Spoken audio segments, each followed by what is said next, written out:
Well, good evening. I am Lon Burnam, and I'm a state representative from Fort Worth. I represent 150,000 people that live within the 50-mile radius, and I'm beginning my 7th term in the legislature next week. I told somebody erroneously that I would never bring this up, but I can't help but bring it up. You know, it's great to hear the local enthusiasm for this as an economic engine, but maybe what some of you don't really appreciate is it's not like they said it was the presidential campaign of '92. It's not the economy, stupid. It's the gene pool. And when the gentleman was talking earlier this afternoon about the albino skunk, I said, you know, I will never bring that up. But it really is about the gene pool. And I know that that albino skunk is not a problem. And I'm sure that the plant did not cause that skunk to be an albino. And in the general population, it's fine to have albinos. But the problem is that not only do we have a massive increase of cancer because of the entire fuel line, from the uranium mining to the fact that we haven't been able to resolve the deposition of the polluted radiation, we've got a gene pool issue. This is a mistake, and it's an unneeded mistake.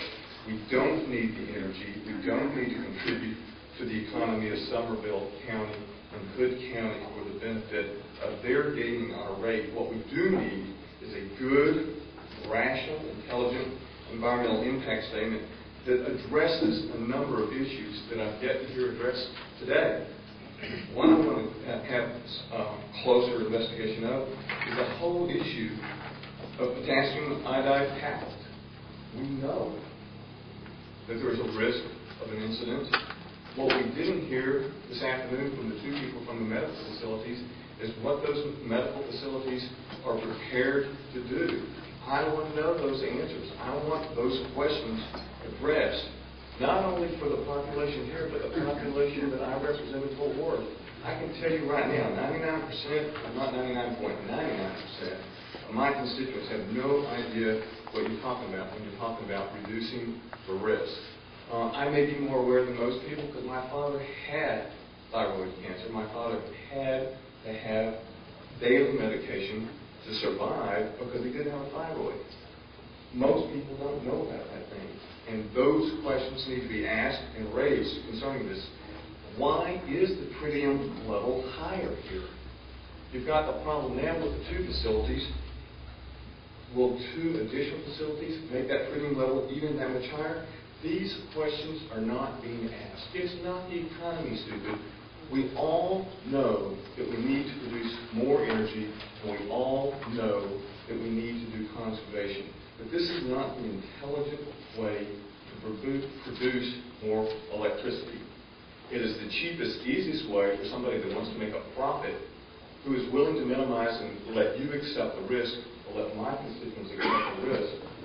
We accepted the risk for the last facilities, and it resulted in a 25% rate increase for my low-income inner-city constituents. We can't afford that, and we know we don't need it.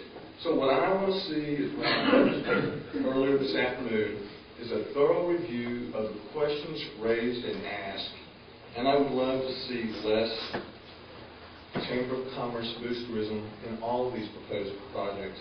I'd love to see the issue addressed about Kleberg County, where the groundwater currently contains unsafe levels of uranium, and the EPA strongly advises against drinking it.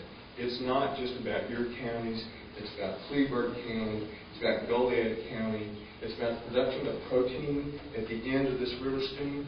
We're facing a probable extended drought.